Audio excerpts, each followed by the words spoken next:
검은색 승합차가 쏜살같이 달아나고 그 뒤로 순찰차가 따라 붙습니다. 2시간 가까이 추격전을 벌이던 이 차량은 역주행까지 감행했지만 결국 순찰차와 충돌합니다. 50대 남성 운전자는 70km 떨어진 경남 사천에서 이웃을 살해하고 도주하는 길이었습니다. 창극이 벌어진 건 어제 오후 4시 40분쯤. 위층에 사는 30대 여성과 층간소음으로 시비를 벌이다 돌이킬 수 없는 범행을 저지른 겁니다. 가해자는 이곳 자신의 집 앞에서 우연히 만난 피해자와 말다툼을 벌이다 흉기를 휘둘러 살해했습니다. 석 달 전 이사 온 남성은 윗집에서 문을 닫거나 계단 걷는 소리도 시끄럽다며 여러 차례 불만을 표시한 것으로 알려졌습니다. 형님이 신발 신고 계단 밟은 발자국 소리 나기 마련 아닙니까? 만약에 안 난다면 이게 정상이 아닙니다. 가해자는 사건 당일 낮부터 술에 취한 상태였습니다. 자신의 집에서 소주를 새벽 마시고 그래서 이제 또 쿵쿵거리는 소리가 나니까 갑자기 돌변해서 아마. 경찰은 이 남성에 대해 구속영장을 신청하고 계획적 살인이었는지를 조사하고 있습니다. 이번엔 형님을 찾는다는 글입니다. 이산 가족 찾는 게 아니고요. 어머. 좀 특별한 형님을 찾고 있었습니다. 네네. 중고거래 어플리케이션에 올라온 글인데요. 층간소음에 한마디 해줄 형님을 찾습니다. 라는 글이 올라왔습니다. 네. 한마디 해주는 것에 대한 사례로 시급이 5만 원 책정이 되어 있고요. 그냥 형님이 아닙니다. 덩치 크고 키 크시고 인상이 강력하신 형님을 찾는다고 합니다. 형님을 찾는 이유는 층간소음 때문에 미치겠습니다. 올라가서 딱 한마디만 해달라는 겁니다. 아마도 층간소음의 고통을 참다가 좀 힘든 남성분이겠죠. 형님이라고 하는 거 보니까.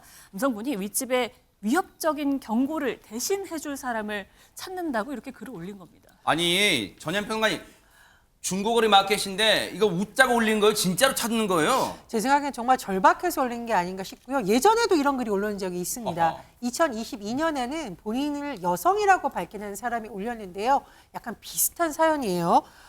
새벽 3, 4시까지 층간소음을 일으키는 남자들 3명이 살고 있는데 가서 한마디 해주실 남자분 구합니다. 사례비는 1만 원이다. 이런 글이 올라왔었고요. 3년 전에는 남성이 글을 올렸어요.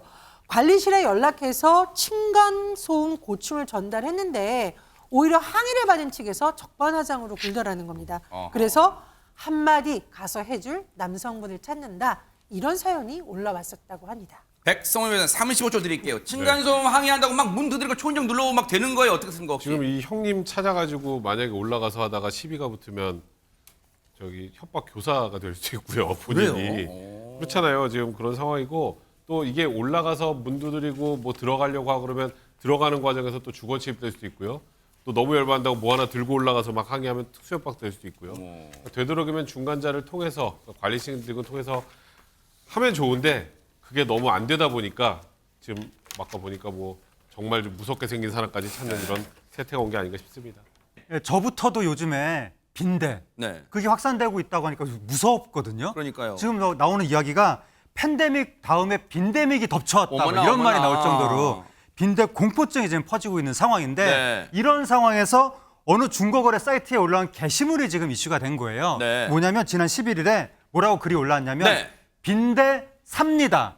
이렇게 글이 올라온 거예요. 어머. 빈대 10마리를 채집한 후에 지퍼 비닐팩에 담아서 나한테 택배로 보내달라라고 하면서 가격으로 3,000원을 제시했습니다. 농담으로 김현일 평상 농담으로 누가 올렸겠죠? 유머로. 농담이 아니었습니다. 어머? 이유가 상당히 황당합니다. 어머. 들어보시면 놀랄 거예요. 이 사람이 이야기한 거는 층간소음을 당하던 내가 빈대 뉴스를 보고 오아시스를 만난 듯했다 어머나? 라고 했어요. 어허. 근데 이제 정확히 얘기하면 옆집을 혼내주려고 이 빈대를 구입하려고 했다는 거예요. 어머나? 그러니까 층간소음이라기보다는 벽간소음이 더 정확한 표현이 될 텐데 네. 어찌됐건 간에 그런 목적으로 빈대를 샀다는 거예요. 어머. 그러니까 네티즌들이 이걸 보고 과연 어떤 반응을 보였을까요? 어머나? 이 빈대라고 하는 것을 만약에 구매를 한다 한들 본인이 목적하는 바 옆집에 보내야 될 거 아니에요. 어떻게 보내겠느냐 이런 의견을 보내는 분들도 있었고 어머. 층간소음 해결하다가 본인이 이사 갈 일 생길지도 모른다. 다른 이웃들도 덩달아서 피해가 생길 것이다 라고 걱정하는 분들도 있었는가 하면 네. 반면에 또 이 사람의 또 의견을 오죽했으면 그랬을까라고 하면서 좀 이렇게 동정하는 듯한 태도를 보이는 분들이 있었습니다만 그럼에도 이것이 과연 온당한 방법인가에 대해서는 의문부호가 남습니다. 서울 중랑구의 한 다세대 주택에서 주취 소란으로 인한 112 신고가 접수된 건 지난 18일 아침 6시 20분쯤. 당시 지하에 살고 있던 50대 남성 A씨와 바로 위층 이웃 간에 층간소음으로 갈등이 있었는데 A씨가 술에 취해 크게 욕설을 한 겁니다. 친구 두 번 하더라고 하는데 그러니까 제가 처음에 아까 그냥 가고 또 쟁탈에서 간지를 계속 막 밖에 나가고 옆길가를 떠든 거구나. 출동한 경찰은 A씨에게 음주소란 통고 처분을 내렸습니다. 이에 화가 난 남성은 피해자의 우편함에 길이가 약 20cm가 되는 흉기를 넣어뒀습니다. 다음 날 오후 4시쯤 흉기를 발견한 입주자가 경찰에 신고했고 경찰은 A씨를 파출소로 임의동행했습니다. 처음에 A씨는 해당 세대를 겨냥한 것은 아니라고 말했지만 우발적으로 벌인 일이라고 시인했습니다. 서울 중랑경찰서는 A씨를 특수협박 혐의로 입건해 조사했고 조만간 불구속 송치할 예정입니다. 최근 서울 양천구에서도 층간누수 문제로 아랫집 이웃을 살해하고 불을 지른 30대 남성이 구속됐는데 층간소음 민원도 코로나19 이전보다 2만 건 이상 늘며 누수나 주차, 흡연 등 이웃 간 갈등 문제가 증가하는 추세입니다. 공동주택 보급률 증가와 함께 코로나19 팬데믹으로 인해서 공동주택의 그 실내 거주 기간이 증가함으로써 민원 및 범죄 건수도 증가하고 있습니다. 또 현재까지 층간소음 기준과 관련한 법률이 없어 이에 대한 보완이 시급하다는 지적입니다. 여러분, 새벽에 누군가가 여러분의 현관을 쾅쾅쾅 두드린다면 와, 이거 정말 소름이 쫙 끼치지 않을까요? 전현현 평론가님. 그렇습니다. 강원도의 한 아파트에서 이런 일이 일어났습니다. 아래층에 사는 40대 남성이 수시로 찾아와서 현관문을 콱콱콱 두드리는 겁니다. 왜 그래요? 그것도 새벽에도 어머. 오고 수시로 온다고 하면서 아이 층간소음 때문에 찾아왔어요. 이렇게 항의를 했다는 거죠. 아니, 층간소음이 그래요. 100번 양보해서 층간소음이 있었다 손 치더라도 매너, 에티켓은 지켜 날 밝을 때 찾아와야 되는 거 아니에요, 전현 평론가님? 예, 그래서 이 여성분도 처음에는 좀 사실 이사가는 것이 쉽진 않으니까 참아야겠다고 생각했는데 남자분이 자꾸 이런 행동을 하니까 나중에는 거의 공포감을 느낀 겁니다. 그러겠네요. 도저히 여기 못 살겠다 싶어서 이사를 가게 됐습니다. 네. 2020년 4월 다른 곳으로 거주지를 옮겼는데요. 네.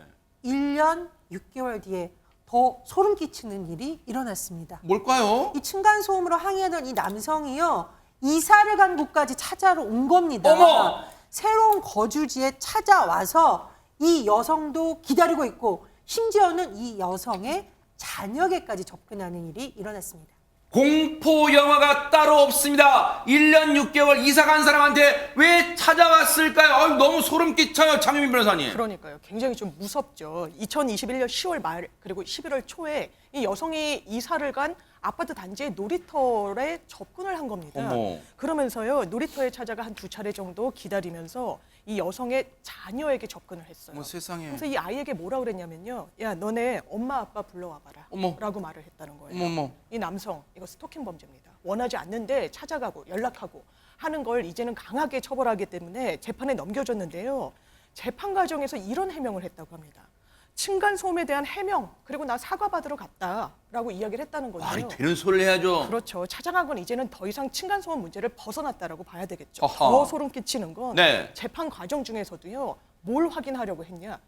제 윗집에 살던 그 여자 남편 있나요? 이 부분을 확인하려고 했다라는 정황이 드러나고 있습니다. 정말 소름 끼치는 진짜 파렴치범이 파렴치한입니다. 그런데 당시에 저 자녀는 피해자분의 자녀는 얼마나 공포감을 느꼈을까요? 생명장 처음 보는 사람이 저렇게 겁박을 했으니. 그런데 이 사건 결국은 법원까지 가게 되는데 법원의 판단이 궁금해집니다. 주희양 변호사님.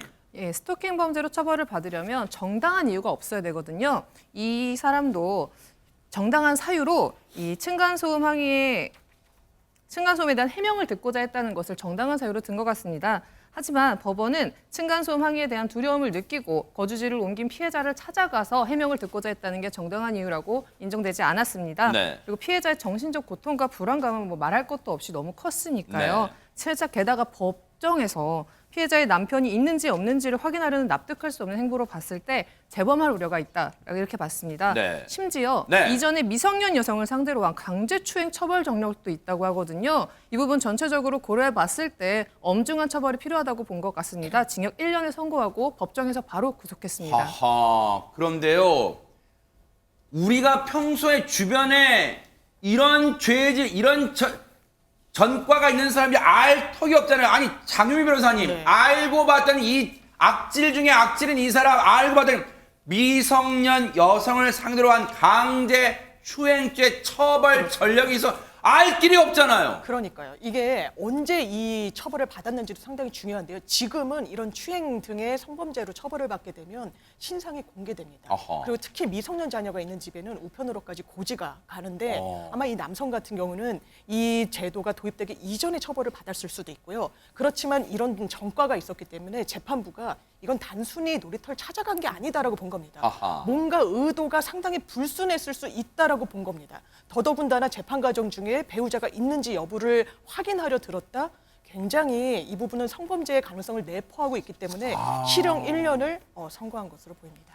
사건이 벌어진 건 24일 오후 10시쯤 수원시 장안구의 한 원룸입니다. 이곳에 살던 20대 남성 A씨는 원룸에 살던 40대 남성 B씨의 목을 졸라 살해한 혐의로 긴급 체포됐습니다. 범행 직후 B씨의 시신을 자신의 집 화장실에 숨겼지만 이튿날인 25일 오후 7시 45분쯤 근처 파출소를 찾아 자수했습니다. A씨는 경찰에 벽간 소음 문제로 B씨와 만나 다툼을 벌이다 살인을 했고 양심의 가책을 느껴 자수했다고 진술했습니다. 경찰은 건물 CCTV 영상을 삭제하려고 시도한 정황을 확인하는 한편 A씨에 대한 구속영장을 신청했습니다. 정부는 지난달 층간소음 판단 기준을 4dB 낮춰 1분간 측정한 평균값을 낮에는 39dB, 밤에는 34dB로 강화했습니다. 하지만 벽간 소음에 대한 판단 기준은 아직도 마련되지 않아 이웃 간 분쟁 해결에 어려움을 겪고 있는 실정입니다.